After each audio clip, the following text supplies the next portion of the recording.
You are listening to Beyond the Verse, a Star Citizen podcast. A show dedicated to Cloud Imperium games, Star Citizen, and Squadron 42. Whether you fight, explore, unite, and or trade, we bring you news, updates, interviews, reviews, and analysis. So sit back, relax, grab yourself a pour of Radegast, and join us as we go Beyond the Verse. Launch sequence activated.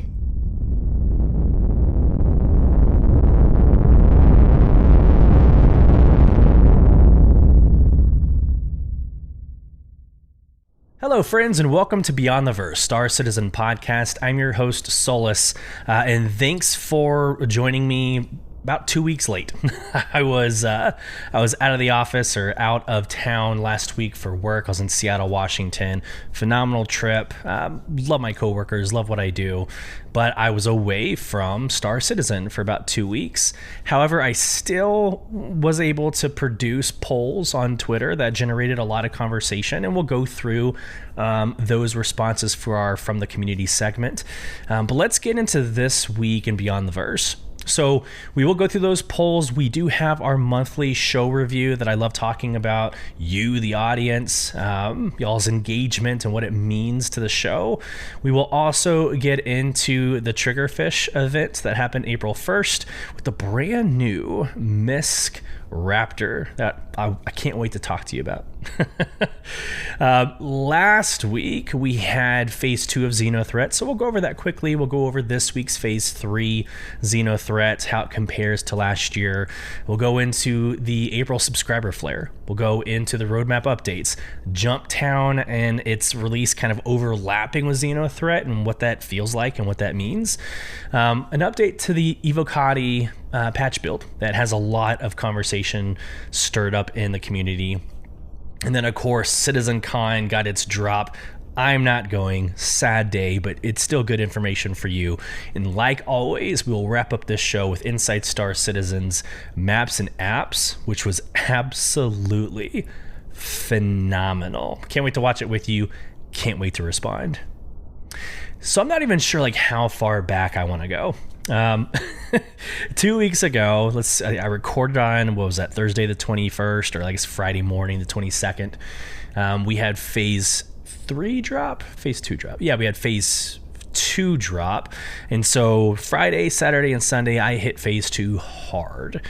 Me and a couple of other individuals from Soul Provision got together. We knocked out that event. Over that same weekend, I saw Dune. It's freaking amazing. Go see it if you haven't seen it already. And if you have an IMAX that is close to your area, go watch it on IMAX. Do yourself that favor. It is one of the better movies I've seen since, Lord of the Rings, probably that epic grand scale. I think Dune comes pretty close to matching that scale. So go watch it. Awesome. And like I said last week, I was in Seattle, worked for Amazon. I think everybody knows that at this point.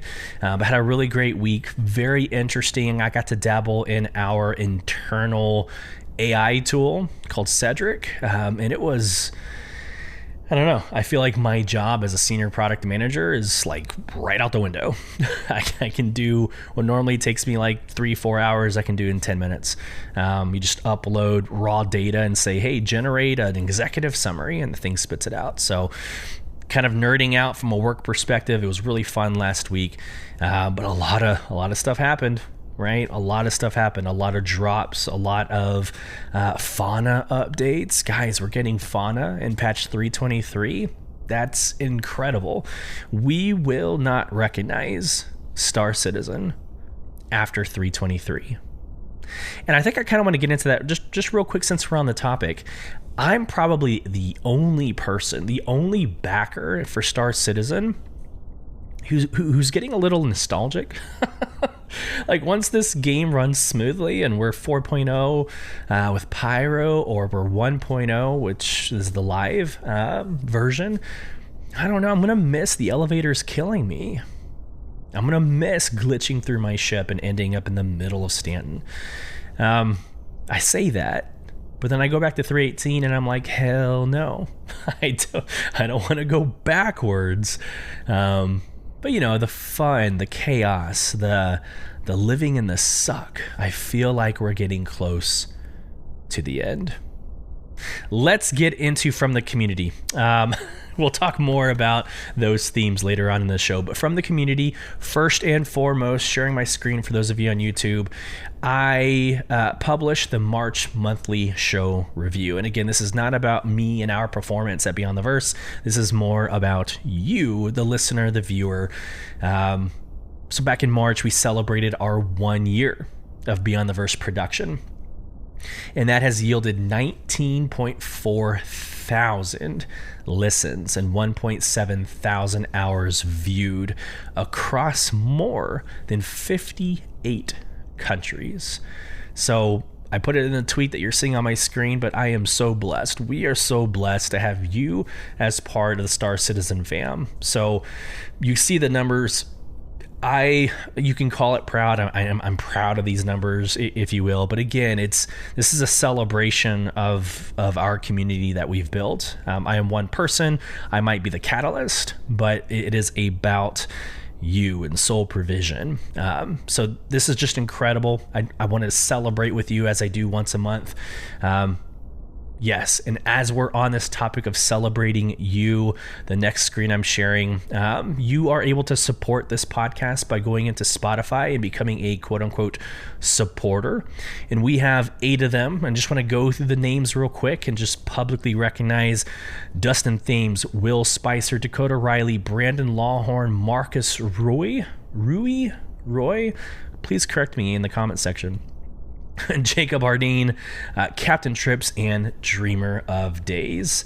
So again, that's a blessing. That is money, disposable income coming out of your pocket, saying I want to help in the production value, the pre and post production value of Beyond the Verse podcast. So thank you so much.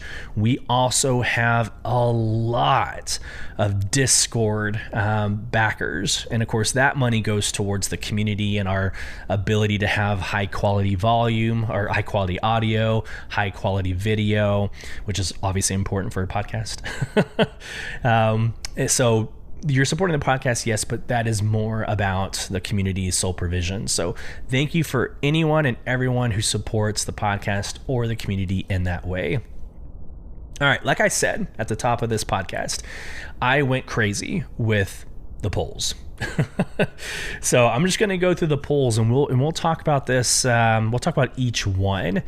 As you can see my screen that I'm sharing, we've got many tabs open. We're going to try to get through this pretty quickly. I have to conduct an interview at work at 10 o'clock, which is in 2 hours. So we're gonna go hot and heavy. Here we go. The first post. This was back on March 25th. So again, I think I recorded March 22nd. So this was like day one of my travel. So this poll got 5.5 thousand views with almost 900 votes, a lot of attention, but the question was asked, what is speaking more to you at this current moment in your journey with Star Citizen? And tell us why in the comments. And it was the patch 323 updates, the replication layer, static server meshing, and the potential upcoming of 4.0, which is Pyro. I felt this was a very thought-provoking poll because there's a lot going on right now, right? The Evo Connie has been testing the replication layer and static server meshing, and they are now testing patch 323. There's a lot going on, and us non-Evo Connie are just kind of stand by, like we're passerbys. We're standing by. I don't know what descriptor I'm trying to use here, but we're just kind of viewing, right? What's happening. Spectating. There we go. It's coming. It's coming, guys. It's been 2 weeks. Give me a break. So we're just kind of spectating and hearing through the grapevine on all these things, and we're hearing great things. And what is coming out at Inside Star Citizen, what they are willing to produce, it is getting everybody super, super excited. So here are the results. Again, you're already seeing them if you're watching. But in first place, patch 323 updates. That was 45.7% of the vote. And that patch 323 is like everything. It is the massive overhaul I was referencing at the top of the podcast. That is everything. That's a brand new user interface. We're not going to recognize Star Citizen when this drops. The functionality, the interactive menus, and again, I'm going to go back to user interfaces. It's going to be incredible. It's going to actually feel like a 2024 video game. Can't wait for that. In second place, the static server meshing at 30.6%. Third place, upcoming 4.0, which is Pyro, 20.3%. And then in last place, replication layer at 3.5%. And again, I think that is very, it played out exactly how I thought it was going to. Static server meshing is important because of the transition from Stanton to Pyro. Stanton's going to be on a server, Pyro's going to be on a server, but this journey between the two is going to be seamless, right? So there's your static server meshing. That is important. Players are going to feel that experience, but what they're not going to feel is the replication layer. If the replication layer is working 100% fully optimized, you're never going to know, because you're going to have like a little bit of a glitch, a little bit of a tick when that's the shards going in and out or the servers dropping. But the replication layer is kind of it's the safety net. It's keeping everything going until the servers are back online, and then it'll snap you back into playing. So again, if the replication layer is working, if the servers don't crash, you will never see that. I expect that to be 3.5%. And then of course the upcoming 4.0 Pyro. Yeah, I mean, I personally can't wait for Pyro. It's going to be amazing. Here's my unpopular opinion with this one. It's just more of the same. Ooh, don't hate me. Don't cancel me.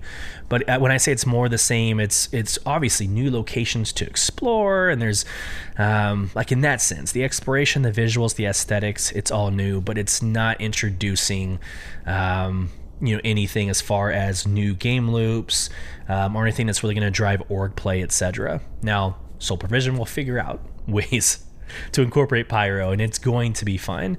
But it's just another Stanton with new makeup. But I can't wait for it. That's going to be super important because of what it means to the overall game, the drive towards Star Citizen 1.0 Live. So it's super important in that sense. But it'll just be fun to kind of escape and go to a different version of Stanton. And it's completely different aesthetically. I mean, I would think like fire, smoke, solar flares, as opposed to Stanton, which is like almost like an oasis. Leave Hurston out of that descriptor, but it's like an oasis. Everything's beautiful and shiny. So very cool first question. Let's get moving on to the second question. Here we go. This was March 28th. 692 views, only 70 votes, or 69 votes. The question was, Inside Star Citizen Lens and Visor. Today is the next installment of Inside Star Citizen, discussing all things Lens and Visor updates coming in 3.23. What are you most excited about? And what I did is I took the choices from the monthly report status update, specifically about the Lens and Visor. So I had a couple questions in the comment section that's like, hey, what about XYZ? This was taken directly from, I think at the time, February's monthly report. But it was priority notifications, mission objectives, chat, performance and flexibility. In a first place, performance and flexibility at 68.1%, mission objectives 20.3%, priority notifications at 7.2%, and chat at 4.3%. A lot of it kind of coincides, right? A lot of it is kind of, I would bucket all three of those into performance and flexibility. So it might have been a broken poll, or at least a pretty easy one to answer, but the priority notifications, mission objectives, and chat are all in the Lens and Visor updates. So it's going to be like probably one of the main changes to Star Citizen, because that's what you see and interact with the moment you log into the game to the moment that you log out, and how you access the star map, how you access really all the apps that we'll get into at the end of this podcast. It's all through this Lens and Visor setup. So can't wait for that. Moving on to the next question. Keep rolling. Here is March 29th, 900 views, 114 votes. Question: with the Star Citizen video drop of the fauna yesterday, do you think we'll get that quality in 3.23, or a cluster of T-posing birds and cows half submerged in the planet?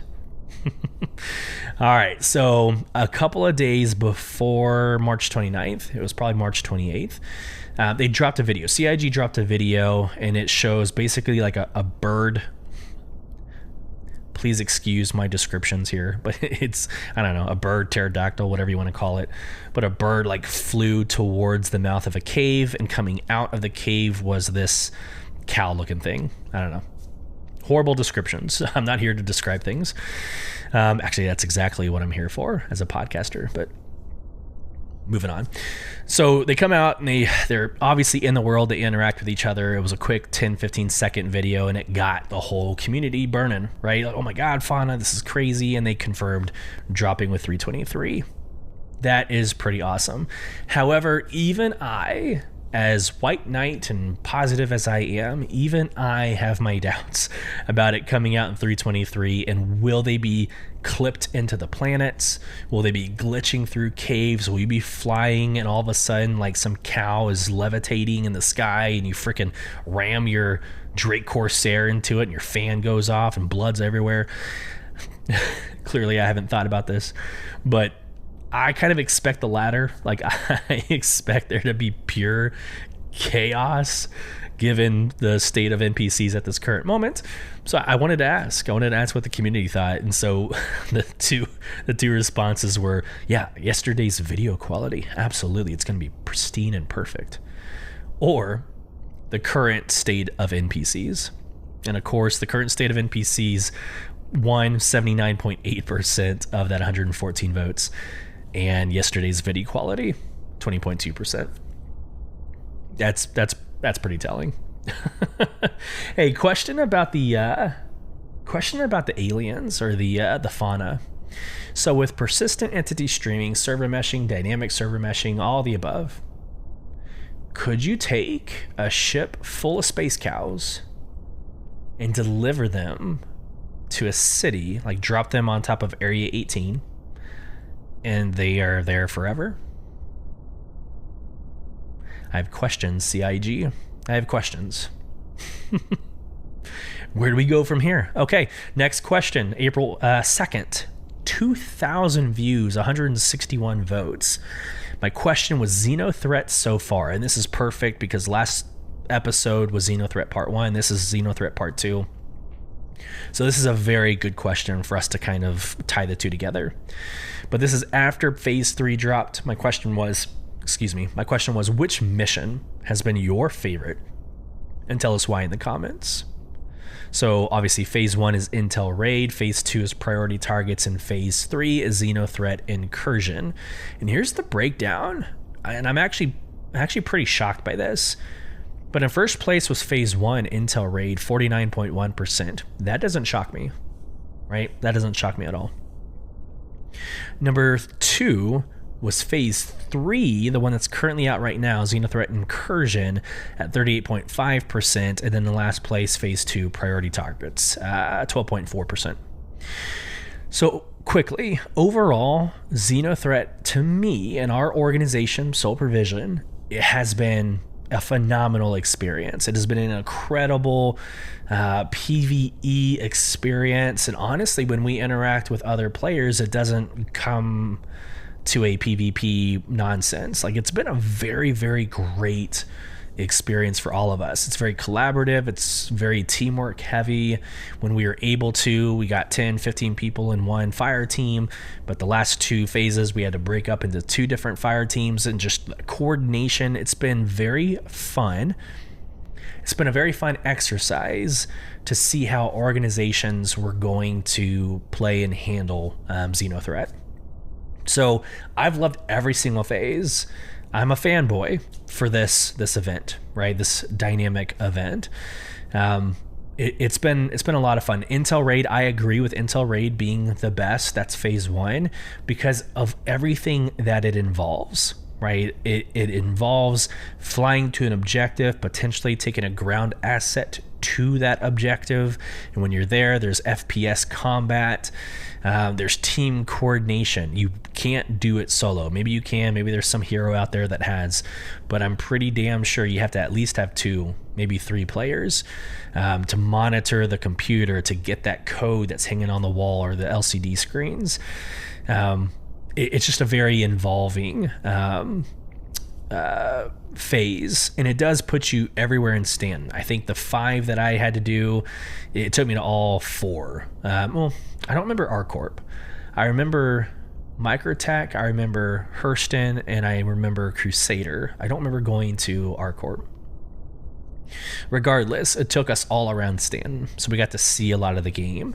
I can't even imagine what that's going to feel and look like when Pyro comes out. So that's going to be exciting to expand the scope of those dynamic events.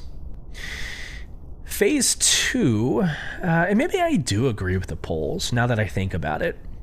Because like phase 2 is priority targets, and again, I rushed through that. Like I said at the top of the podcast, I had to do it quickly because I was leaving for Seattle. So Friday, Saturday, Sunday, I went in there, I did some solo, I partnered with some of our officers in Supervision and knocked out what I could and did. I finished by Sunday. But you can easily solo those. And they're small little fire teams that you're having to go up against. It's like maybe, I don't think I ever had to do a Hammerhead or an Idris or anything big like that. But it was maybe Redeemers. I'm trying to remember back to 2 weeks. I think regardless, just small fire teams that you could easily pick apart yourself. Now here's the dynamic here. And this is personally why I liked it better than phase 3, the one that's currently out. I liked blowing up a ship, the main ship, and then having to EVA out towards the destruction to find a small little thumb drive, right? Small little computer chip. And then you'd have to take that computer chip to a Lagrange site to turn it in. So again, more involving. There's a flight aspect, and there's, I guess you can call it an FPS aspect. But going to, I think they're all Hurston for me, but going to Hurston and having to find the Her L3, I think, Lagrange site, and just being all over that side of the map. Again, having to EVA, walk around the Lagrange sites, which I don't normally visit. That's not really my play style or the game loops. They don't take me to Lagrange sites. So I liked the diversity of priority targets. And then you have this current one, XenoThreat. The XenoThreat incursion. And this one to me is it's, and I feel bad because we just did the Org Night last night and I had a blast. So I don't want to completely trash on it, but it was very monotonous, right? There's 5 waves of 24 enemy. There's a couple hammerheads there, but you don't even have to kill the hammerheads. There's enough waves of small vehicles where you can just hit 24 vehicles, like smaller vehicles, and you're done. But it was rinse and repeat. And they were all, most of them, 4 out of the 5 waves were all in the Yella asteroid belt for me. And then the final one was randomly off in Hurston. So I was able to do all 5 of mine solo and within like an hour and a half before Org Night. I'm kind of hoping there's a phase 4. And we're going to know if there's a phase 4. In fact, hold on. Because I did this last time, I'm going to do it. I'm going to do it now. And I am sharing my screen so you're seeing everything. Here we go.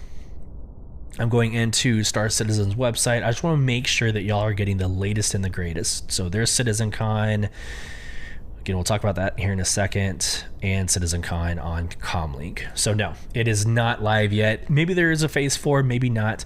But again, XenoThreat will take us all the way to Invictus launch week. So I'm thinking there might be a phase 4.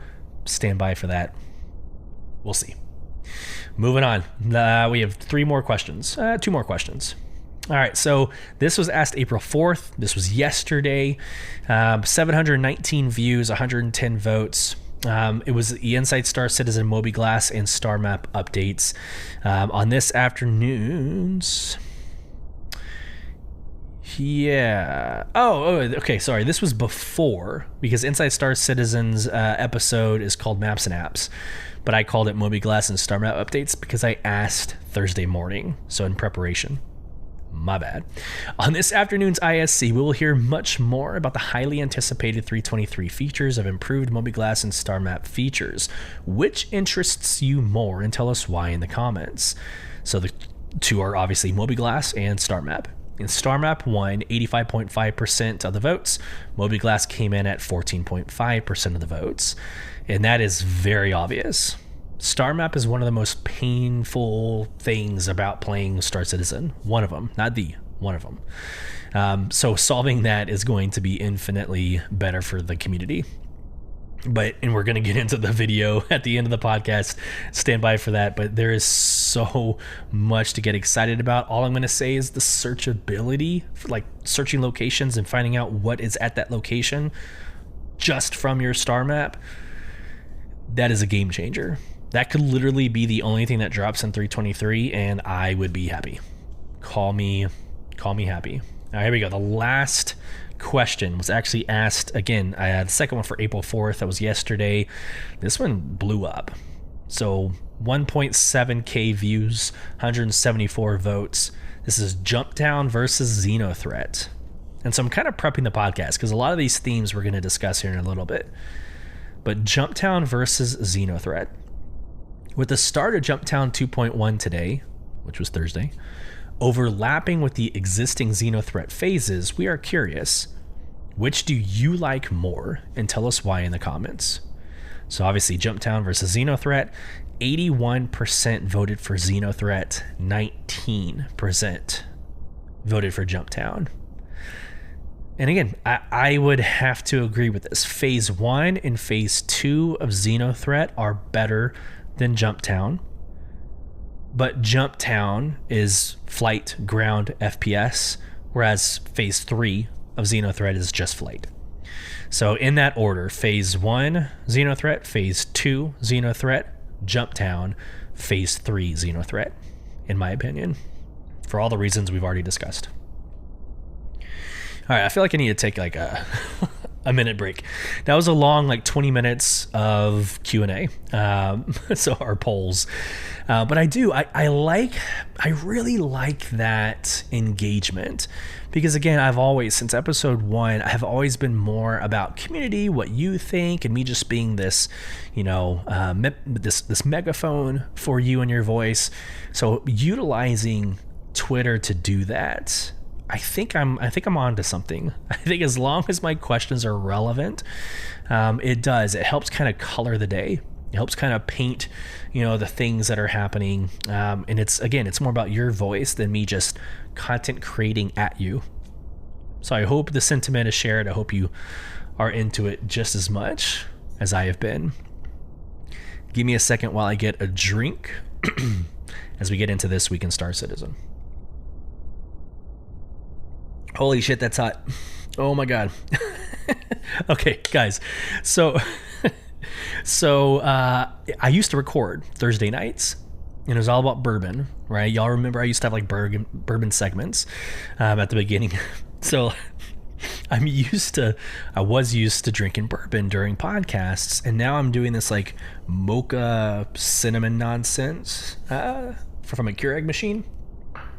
Completely forgot, and it just burnt the crap out of my mouth. I record live. So here we go. This Week in Star Citizen. Here we go. Happy Tuesday, everyone. We hope you all enjoyed the holiday. The team is making progress in Alpha 323's preparation to get it into your hands as soon as possible. A build of 323 went out to Ivocati over the weekend, and we hope to open up access to larger PTU testing waves very soon. The Civilian Defense Force's battle against XenoThreat continues as the Overdrive Initiative enters Phase 3. As the intel team decodes and uncovers more of XenoThreat's plan, new assignments will be issued to further fight back against the XenoThreat incursion. Keep an eye on your Moby-Glass for the next steps, including information about potential new rewards. What the crap does that mean? Keep an eye on your Moby-Glass for next steps, including information about potential new rewards. Anywho, also, in case you missed it, the latest offering from MISC is now available, the Raptor. It's a vehicle that is sure to sweep you off your feet, so don't brush off the announcement. We'll talk about that here in a second. And then here's the bullet list of the content schedule for this week. Again, by the time you're listening, it's all over. So this is more of a recap of what happened in week 14. Are we in week 14 or week 15? We're in week 14. Yes. All right. So Tuesday, This Week in Star Citizen. Wednesday, Roadmap Roundup, Roadmap Update. Thursday, Inside Star Citizen, CitizenCon Info Drop, Jumptown reopens. And then Friday, the RSI Weekly Newsletter. There is no Star Citizen Live today. Okay. Oh, here we go. Here we go. So April 1st happens. And we get this bombshell of an amazing ship that just dropped, a ground asset vehicle that I think everyone should get. Because Stan's dirty as shit. I don't know how many times you log into the game and you're actually at a city, and you get out of your hab and you're walking through the city and no one has picked up their crap. There are boxes everywhere, uniform parts everywhere, slobs. You are a slob. Get the Misk Raptor so you can help clean up the galaxy. And for those of you on YouTube, you're seeing what I'm looking at, but it's a street sweeper. Absolutely. And this thing is freaking epic. Let's go to the article. It's a filthy galaxy. Someone's got to clean it up. This galaxy we call home is absolutely filthy, dirty, disgusting. The fetid... Some of these words that they choose, the fetid steaming waste of humanity just keeps piling up. It's relentless, ceaseless, never ending. It's no secret that that this nasty galaxy needs heroes, now more than ever. Heroes willing to get their hands dirty, to get knee deep in filth and clean up the joint. So we built the Raptor specifically for you. Now there's nothing standing between you and an immaculate, sparkling future. What are you waiting for? Get out there and clean up the galaxy's act. It's time for a video. Finally, an instant classic made to reflect you. The heroes this galaxy needs. Persistent, eternal, sanitary. None other exists.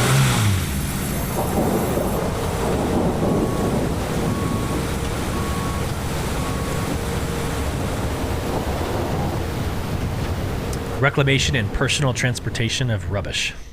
That's what Raptor stands for. Yeah. So that video is amazing. I can't wait to clean it up. Man, you got this picture, this infographic here that talks about, 2 times the S7 industrial scrubbers. So those are your turret operators.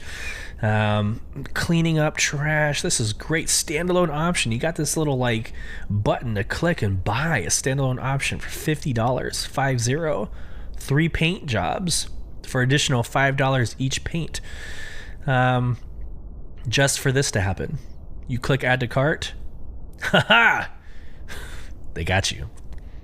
They didn't get me. I'm just going to go on record and say it didn't happen to me. I'm like, there's no way in hell that they have created a street sweeper when there's no streets to drive on. Really think about it. Think about it. There are no streets to drive on.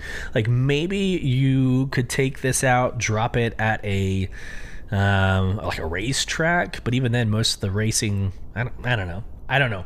This very obvious, but they created this. Actually, I'll correct what I'm about to say in a second, but they created this for an April Fool's joke, for an event, in-game event they call Happy Triggerfish or Triggerfish. It's their in-game April Fool's joke. And a couple years ago, they did a dating app.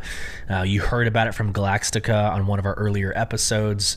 Go check out that episode with Galactica. But there were dating apps. Of course, that's not a thing. So expect April 1st to always produce something stupid. But if you haven't clicked on go to cart or add to cart, go click add to cart, because doing so will give you a Spectrum badge I think it's called Swept Up.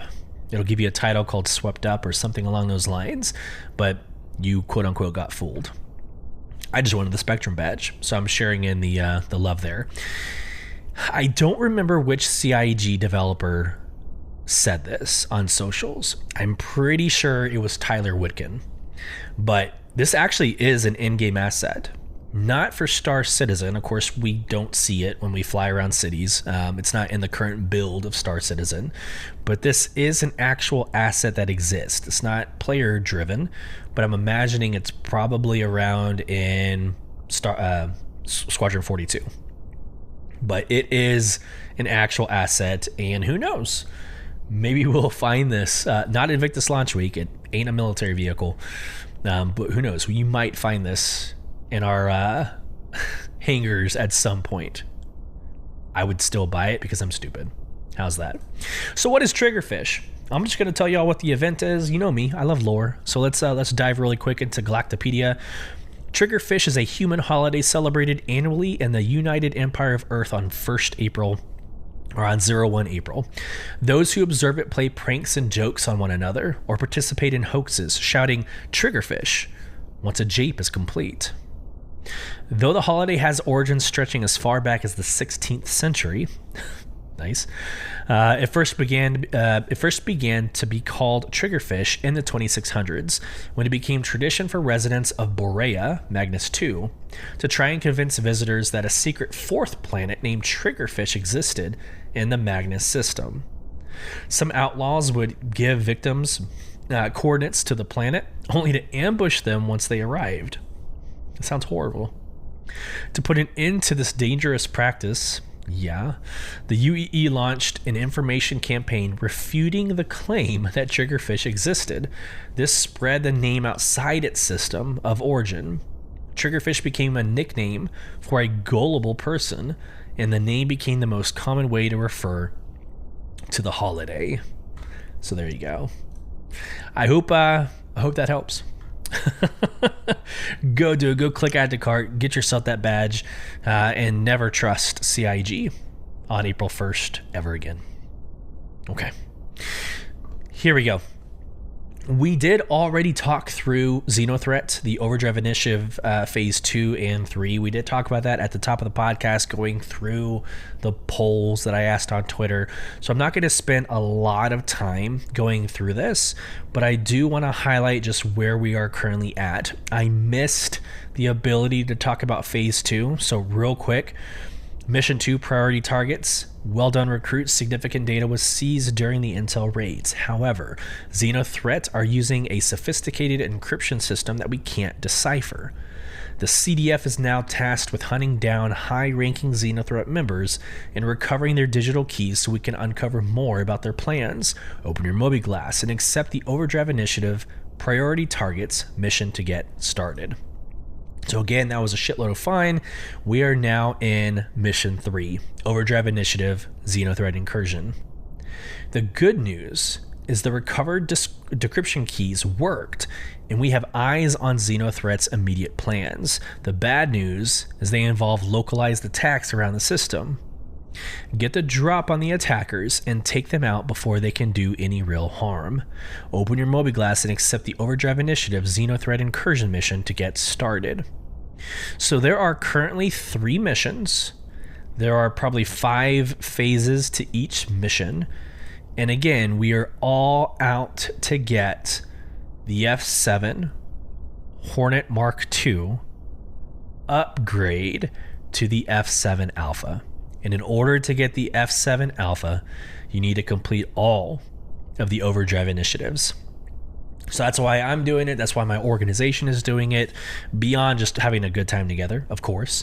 But this grand prize at the end of it all is the F7A, the upgrade. So do it. All right. I think there's going to be a phase 4. I think there's going to be a phase 4 and a phase 5. And let me tell you why. Because there's a fight back. If you remember last year, you got your ass handed to you by XenoThreat, but there was a fight back where you had to go to this place. I think it was like in the northeast part of the star map, like around Microtech. But you had to go there. You had to like fill the Jericho, right? I forgot the UNNE Jericho, that the massive carrier. You had to fill it up with supplies, so you had to go and like get a bunch of supplies and deliver them. And then the end all event was like you versus a crapload of Idrises. So I think I think that's still going to happen. I think there's a phase 4, which is going to be a supply for a fight back, and then the actual fight back. So a 4 and a 5. That's my prediction. So we'll see what happens. Pretty damn sure I'm right, but we'll see what happens. All right. Like I said, we're not going to spend a lot of time talking about XenoThreat we did earlier in the podcast. Let's actually go to April's subscriber flare and stand by. We've got the roadmap roundup, jump town quickly that we'll go through, the current avocado build at the for patch 323, CitizenCon updates, and then yes, we'll end with Inside Star Citizen. So let's go. April subscriber flare. You always wanted a water bottle, right? Well, now you get one. Cool. So here we are. Beautiful picture. Shows everything that you could possibly get in the subscriber flare for this April time frame. But you're looking at a water bottle, a little I don't know, I would still call this a water bottle, a furnace maybe, whatever the small thing is called. We'll get into it here in a second. But your Centurion gets to fly the hull A, and then your Imperator gets to fly both the hull A and the hull C, which is great because in patch 323 distribution centers comes out, cargo hauling is going to come out, the whole series is going to be relevant for the first time. So that and a couple of paint jobs. Let's get into it. Spring has sprung, and we're kicking off the season with the backbone of the verse, the industrious MISC or MISC hull series. Throughout April, Centurion subscribers can haul heavy loads with the iconic hull A, while Imperator subscribers can tackle the biggest jobs in Stanton with the gargantuan hull C. This month's flare is a collection of paints for MISC's ubiquitous haulers, along with exclusive water bottles to keep you cool on long-distance delivery runs. For my listeners who know I despise Drake, you'll be happy to know that I took the water canteens, and they are sitting inside a Drake Corsair. So in the Drake Corsair, the kitchenette area, there's like a tray in the kitchenette area. Behind it is this flask. If you didn't know about it, you can actually pick up that flask and put it in your inventory. Well, on that tray, I put the 2 water bottles. And sure as shit, they are still there today. Got to love persistent entity streaming. Gotta love it. Moving on. Here we go. In-game rewards flare. Here's your the Adventurer's Coloration and Hydration Pack. So this is Centurion members. You get that orange tumbler. It looks like an orange tumbler. It says Magnus 4 Tourism Board. Kind of cool. I actually love these items. The Objects team does amazing at CIG. Yes, you can talk about its irrelevance, but they are so much fun and so cool to kind of play around with and just have, right? In my opinion. The paint job, I'll just read the paint, but featuring a color scheme that's vibrant blue on the top and a vivid orange on the bottom. The Bombora livery gives the whole a strikingly distinct look. Not my personal color scheme. The blue kind of reminds me of like a 1920s blue, like your old school baby blue. And the orange is like your industrial orange. So not my personal color combination. But let's go to the Imperator level. I like these color schemes just a little better. It's still the Bombora livery, so it just looks different. It looks brighter, maybe. The whole A's look dull and the whole C's looks brighter. So maybe it is better, like actually in game. It's still not my personal, color scheme. But that little canteen, it's funny. I'm going to read it to you. But the Quantanium water bottle, it's like a small little, like the size of your hand. When you're holding it in game, it's like the size of your hand. But I don't know. I think it's cool. A lot of details are in this water bottle. Quote, make others believe you have the ability to tap into the awesome power of Quantanium with this novelty water bottle. Unscrewing the lid produces an eerie blue glow that will make others truly wonder what you've got inside. It's pretty badass. I love that. Let's get into the store. So the store has the Trailblazer liveries for both the whole A and the whole C. This is more my color scheme. It's like a gray on top and a red on the bottom, but they're dark. And again, I like the dark colors more than the bright shiny colors. So it's almost like a military dark gray. It doesn't look a metallic. It looks matted, and then the bottom red is like this crimson dark red. So I much prefer this color scheme for the whole C and the whole A. Okay, let's talk about costs, I guess. The hydration pack is $750. Well, let's see here. The Adventurer's Coloration and Hydration Pack is $750. The Adventurer's Coloration and Hydration Pack, what's the difference between the two? Oh, the whole A. Got it. So sorry. The whole A pack, or the Centurion pack, is $750. The Imperator, or the whole C pack, is $1450. There we go. Combine them both and you can save money. The whole A and C Trailblazer paint pack is $1360. There we go. Good God. I fumbled through the end of that one. So overall, I'm okay with this month. I actually love the whole C. Soul Provision's like main ship will be the whole E, the whole Echo, when that capital ship comes out. So I kind of love the direction of the whole C. I want it to work.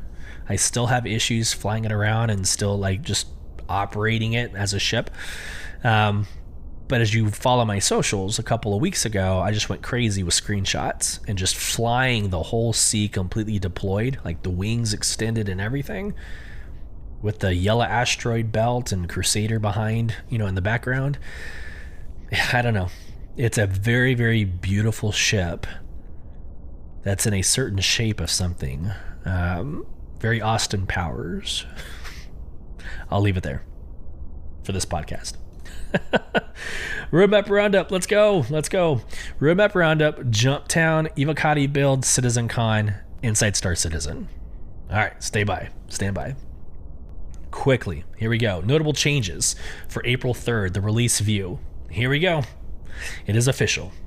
In 323.0, so the very first release of 323, we're getting fauna.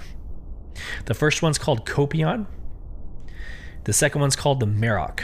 I'm going to say Marok. And then a new mission that's actually hunting these creatures. So here we go, the Copion. Populating the persistent universe with the Copion. I'm going to go with Copion until I hear differently. An aggressive, agile animal that travels in packs. You'll find them in a variety of areas, from grassy fields to lurking in the darkness of caves. The Marok, populating the persistent universe with the Marok, a passive flying bird-like creature. Maroks live in flocks and are often found near lush green environments. And then this new mission, creature hunting. It requires players to locate, kill, and retrieve valuable parts of creatures roaming the environment. I don't know, y'all.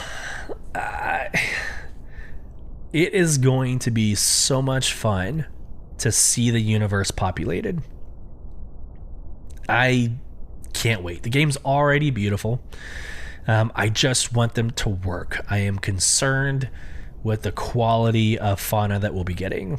Again, the video looks great, but what version of NPC are we getting? Right? I'm going to stop there. The following cards have been added to release view, targeting a 323.x release. So this means at some point between 323 and 324, we'll be getting vehicle modularity. Yes. Implementing the ability to swap modular sections of certain vehicles to change their function. This initial release contains the torpedo and cargo room modules for the Aegis Retaliator, with additional modules and vehicles to be added in the future. You know what this means? This means the Galaxy is right around the corner.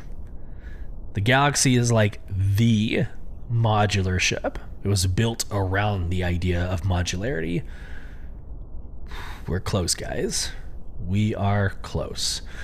And then the Aegis Retaliator Gold Standard. Updating the Aegis Retaliator to Gold Standard, including the introduction of modular rooms. The torpedo and cargo rooms will be available in this initial release, with more to come in the future. So, get the Aegis Retaliator either... We can't get it now because it's not available, but get it before Invictus Launch Week or at Invictus Launch Week. Get it before the price increases, because once the modularity turns on and you're able to change the ship base to whatever, it's going to increase in cost. So get the base Retaliator. I think it's $150. Get it while you can, because it's going to increase in value very quickly. But I am so excited about the vehicle modularity, because that means the Idris, the Galaxy, the Endeavor. The Endeavor is built around modularity. So it's going to be super, super exciting. Jumptown. I always go quickly through Jumptown. Nothing's changed, right? Nothing's changed. But what I do go through is the schedule. So if you are a first-time listener, first-time viewer, first off, welcome in. Love you already. Jumptown is a PvP event that puts the entire server in one location to either be good or bad. You either go and you like get the drugs away from this site and turn them in, get money, or you go on to the illegal site where you're taking all the drugs to Grimhex and you're selling them there at Grimhex. So, and of course that forces PvP play. And honestly, like, I don't know, the biggest org wins usually. So like if you have an org like 15 or 20 individuals, you're going to stand there for 2 hours or however long you play. Again, I'm not belittling Jumptown. I'm not taking anything away from Jumptown. I'm just saying that's basically the essence of what Jumptown is. But I do go through the schedule, right? So each time listed represents a location change, and each location runs approximately 23 hours. And it's April 4th, so yesterday, to April 15th. So we have 10 days of Jumptown. And it looks like it's all changing at 11 a.m. Central. So it says, 9 a.m. Pacific, 4 p.m. UTC. I personally am in Austin, Texas, so I convert everything to Central. So at 11 a.m. Central, the location changes. So if you're going to do a reconnaissance and surveillance like I do for Sole Provision, I usually go at 11:30, 12 o'clock. I go find out where it's at. I kind of get a lay of the land, and I communicate it to my org. So they know what to expect for that day and where to plan or how to plan. Let's go into the 14 ships that are available as well. You have the A2 Hercules, you have the Ares Inferno, the Ares Ion, the Arrow, the C2 Hercules, the C8R Pisces, the Corsair, the Nox, the Prowler, the Saber, the Spartan, the Storm Alpha Alpha, the Valkyrie, and back to the A2. Where's the M2?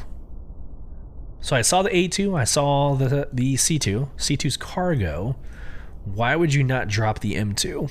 And the only reason why I call that out is because yesterday during org night, one of our org members called it out. But the M2 is not here. Neither is the Retaliator. So my idea of getting the Retaliator before Invictus launch week, probably not going to happen.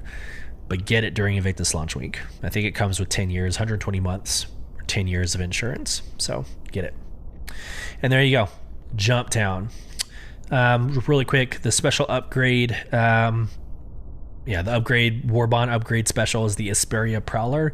I'm still going to tell you to hold off on the Prowler. It's very glitchy. Looks cool. It's fun to fly. I would just hold off. Excuse me. All right. The Evocati build. This dropped yesterday. So this is the hot off the press, the latest and greatest for what is happening in the EPTU. They are testing patch 323. And long story short, what they're testing: stability, which is the main focus, full character customizer, Mobi-Glass rework, the star map, interior map, mini map, the EVA version 2, the new loot screen, new visor lens, full FPS combat refactor, backpack reloading, ammo repooling, dynamic crosshair, physical shopping UI, new arena commander features, which is the Grav racing, right? Grav Royale, new racetracks, and new Pirate Swarm final wave. So what is not being tested right now is master modes. Everybody hates that. I don't know why. I think it's whatever. I talked about it in the last episode. PIE, PIS, and the default is the personal interactive system. And default items, actions, instant hangars, and freight elevators. I wish that was being tested. It scares me. I hope it comes out 323.0. Hauling missions, reputation-based hostility, and more. And the features and gameplay, the locations, water, render, polish, pass. Yes, Like, I want better quality water, because if you fly above water right now, you can see the squares, like of repetition. Like, you can see the digital squares. But this says push default water near clip out from 2 centimeters to 5 centimeters. Support caustic shading down to a depth of 1 kilometer in oceans. It was 25 meters. Made further performance optimizations. The water is going to be phenomenal. And I think that is also horrific. It's also horrific. So if you're flying like through dark clouds on the dark side of a planet, you can't really tell the difference between where the dark clouds stop and where the ocean starts. It frightens me. Moving on, AI added new Merrick. I got to figure out how to say that. Merrick idle animations, updated fitness AIs, and new Babbage's comments with new exercise behavior. That's cool. Gameplay, updated star map textures with higher res versions and polish, unified the UI overlay for star map and interior map, changed the mouse scroll wheel back to be based on movement and not weapon select. I'm losing my ability to talk. Ships and vehicles, the Freelancer component pass, the polish and inclusions of Freelancer series component, doors, and animations. Then a whole bunch of changes with bugs and technical fixes.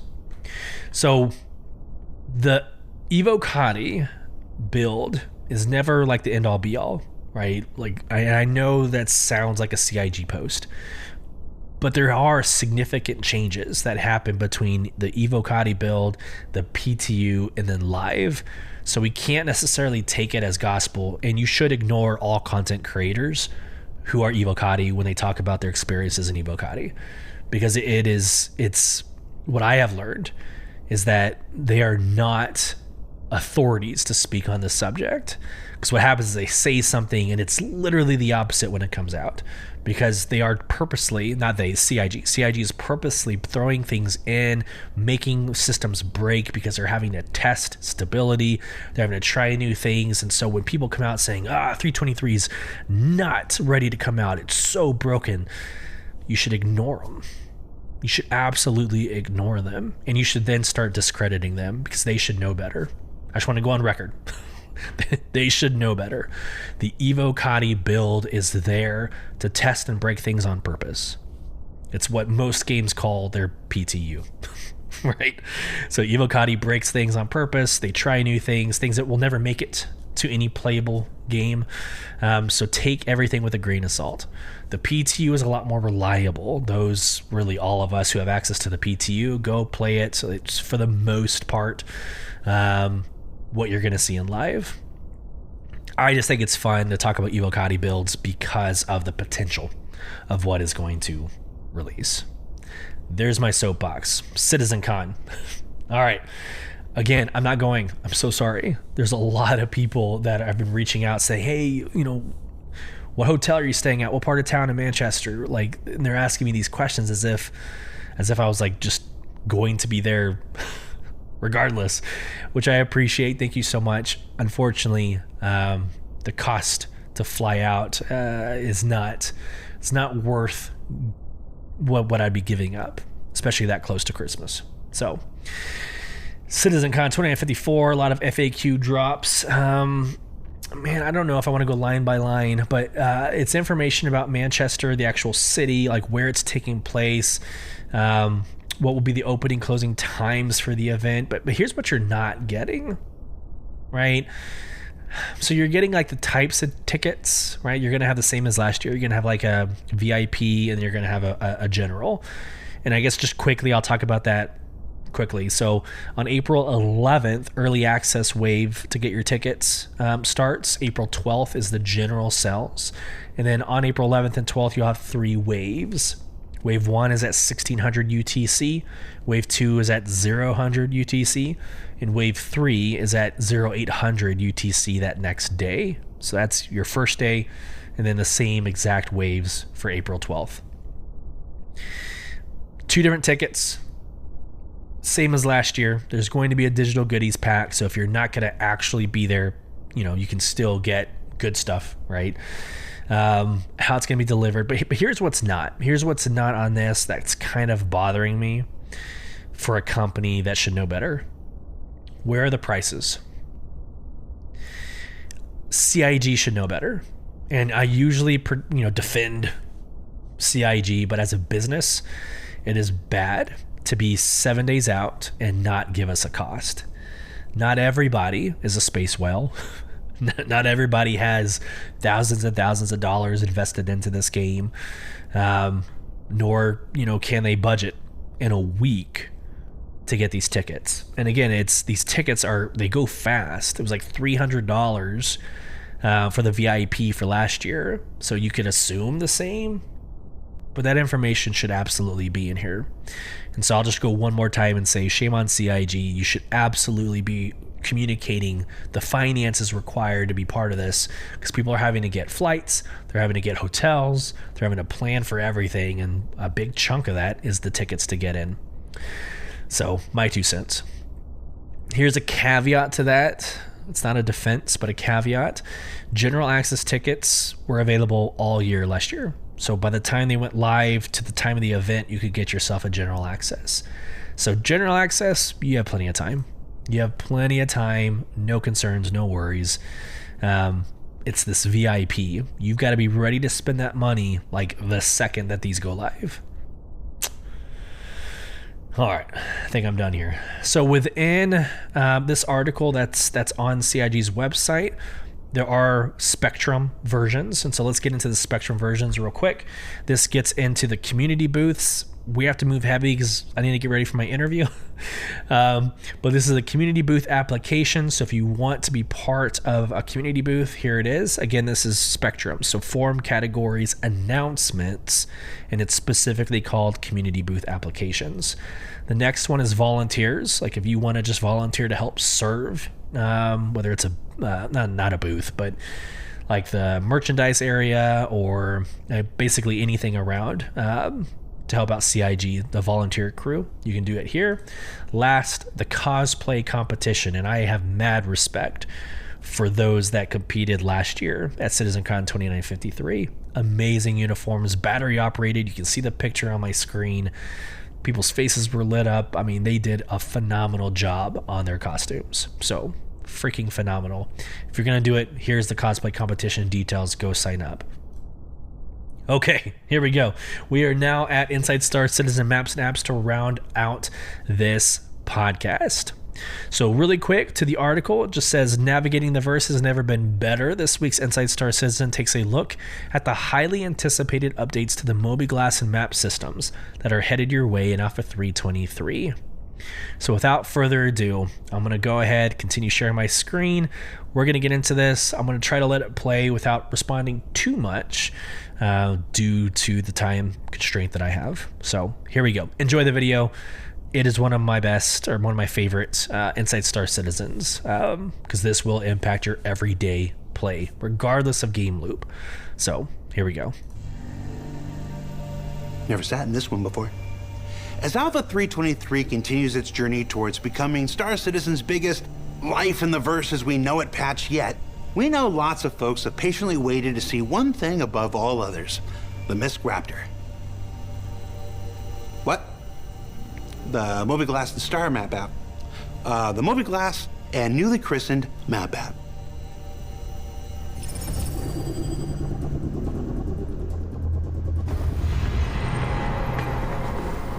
Arrival complete. Welcome.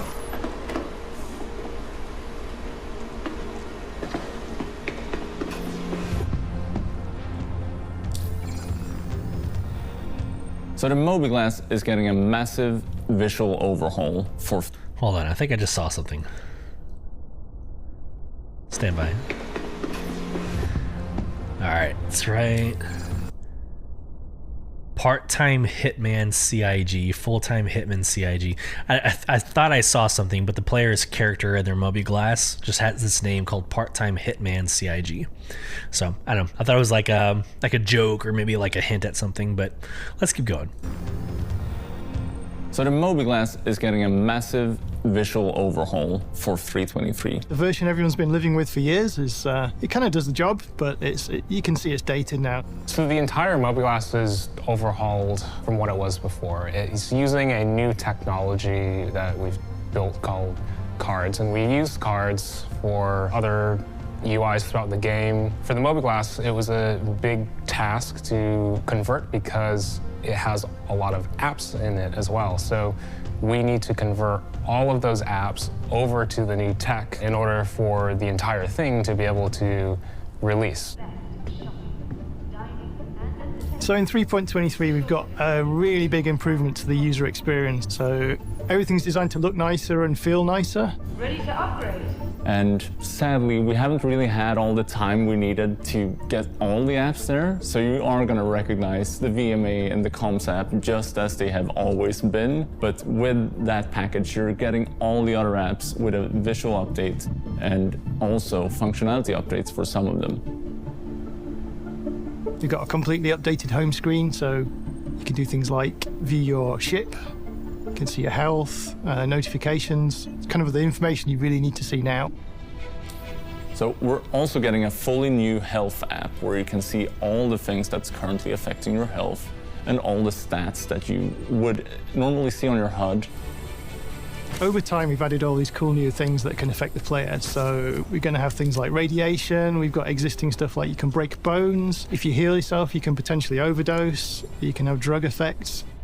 All this cool stuff is happening, but it wasn't obvious to the player just walking around what was going on under the hood. So we added this new app where you can track all that stuff. So the health app is going to be the place to go when, for some reason, you're feeling ill and you just need that extra little bit of information of what do I need to do to take care of myself to get out of this situation.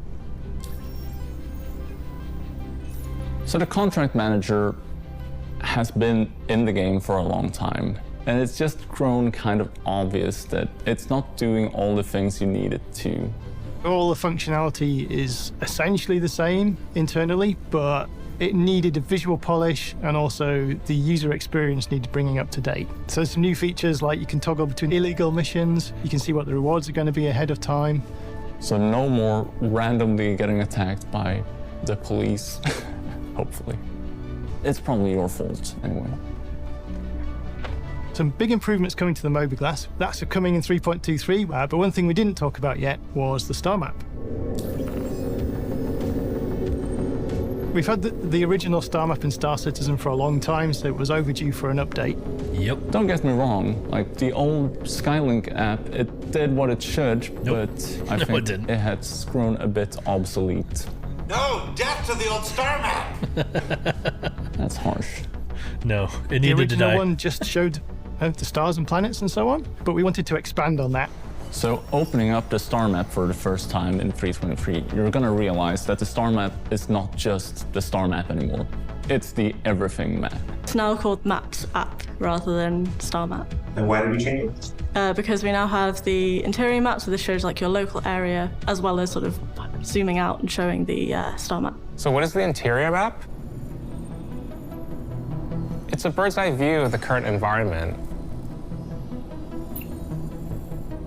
It's a really cool 3D map, so instead of just having a top-down view, this is showing you the actual level. And it's presented as a fully schematic 3D view in which you can find every relevant point of interest, such as a shop, transit station, hospital, and the like. You can get them for ships, for landing zones in 323. In future, we'll expand on that and add it to more areas. And if you're not familiar with the location you just arrived to, or you're a new player and you're not familiar with any of them, actually having the spatial awareness of where the things that are relevant to you are is going to provide a giant step up in terms of the experience of the game in general. As it's fully 3D, you can move around, navigate between floors, zoom in and out, and so on, as you'd expect. You will see the local area where you're walking around, something you've never been able to do before. Essentially, you'll be able to navigate between all the different rooms and different important areas of the game. It also offers a way to overlay your own data onto it that is specific to you. So, for example, the location of your mission objective. That's huge. Yeah, that's huge. Custom markers. You can also use it to plot a route to another location on the map. Drop a marker and navigate to it, so we'll see a line on the map that shows you where you can actually go and where the easiest way to get there. So on that map, you'll be able to just click any room you want to go to. You can go between the different zones of the area, and you can place a little marker and route all the way there. So navigating is one of the primary use cases we want to make as robust as we can for 323. And so part of that involves providing a variety of fallback cases in order to help you best understand how to get somewhere. So for instance, if we ask the AI system and it can't return you a path via its nav links and nav meshes, we can ask the transit system. And if the transit system says there's a connection between the two zones, then that would help you route. So at the time of recording, we're having issues loading all the different OCs that's in a big landing zone, for example. So we're looking into these solutions to make sure that you can track from one part to a fully different part of the area.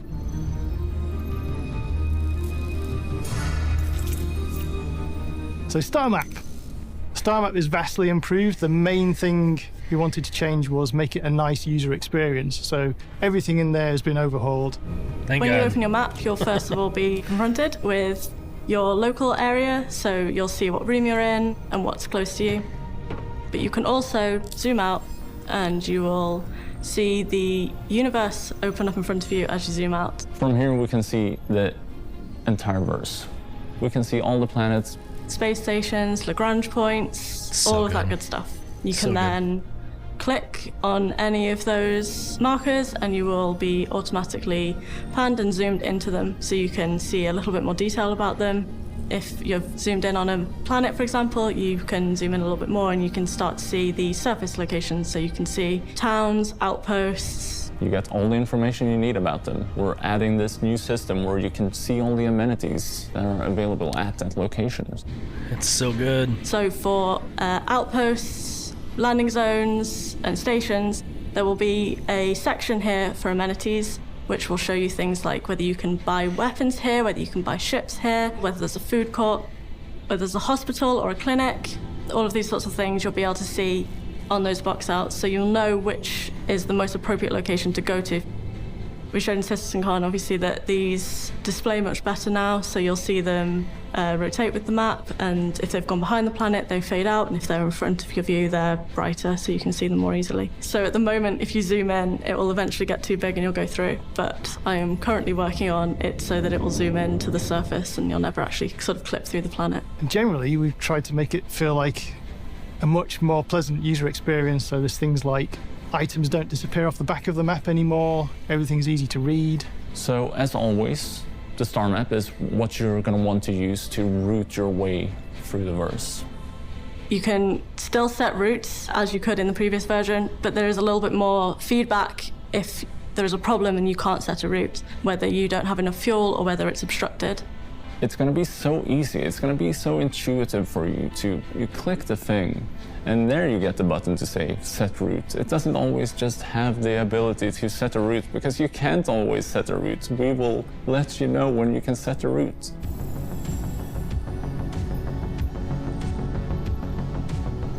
There are a few things that are new for this new star map that have not been seen in the old star map.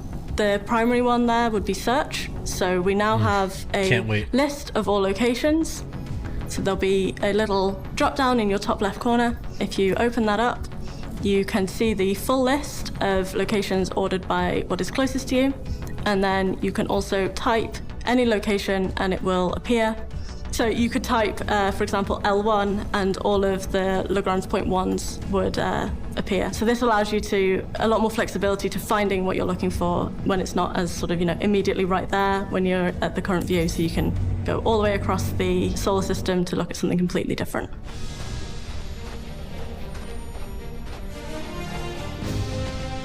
Star Citizen is a massive systemic game. We've got all this cool stuff going on.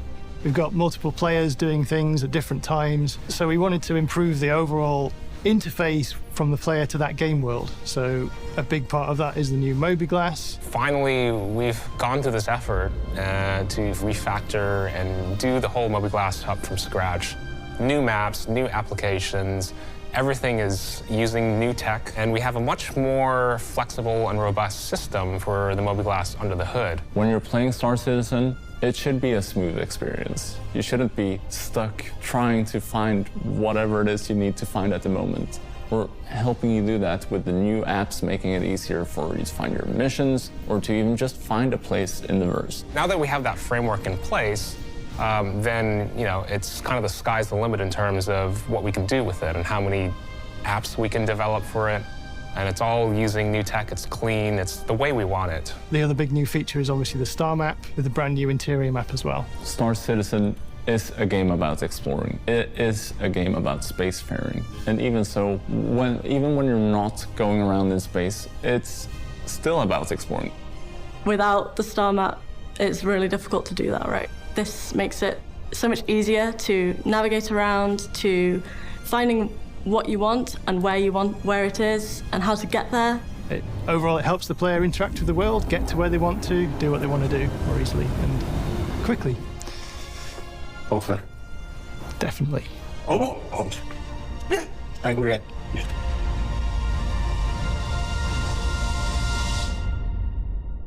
So, what did we learn this week? Well, we learned that mobiGlas is finally converted over to building blocks in the new card system, meaning that Flash, as we know it, has pretty much gone to live on a farm upstate.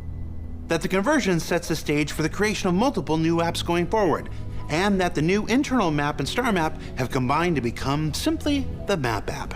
Now, of course, remember that all things you see on ISC are a work in progress, and as any player of Evocati or developer alike may tell you, will continue to iterate between when you see it here and its upcoming release in Alpha 3.23.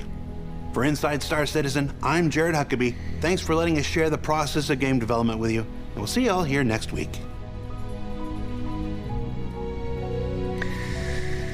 Love it. Let's see if I know how to get out of this. There we go. It's not my first podcast. All right. Thank y'all so much for joining me on episode 52. Again, so sorry I missed y'all last week. This is why we've been a year in the podcast and just now hitting episode 52, because I work, and sometimes I work out of town. Next week, we're on for week 53. Pretty sure me and Space Tomato also have something coming up as well. So exciting times going into April, going into Invictus launch week, and hopefully going into patch 3.23. If you'd like to become more or part of the conversation, you can join our socials, all social media platforms at /BTV_cast. You can watch us on YouTube, the video replays on YouTube at /BTV_cast. You can email us at contact@beyondtheversehq.com. And you can join our in-game organization called Soul Provision at www.robertspaceindustriescom/orgs/provision. I hope this finds everybody well, and until next week, safe travels as you traverse beyond the verse. Take care, everybody.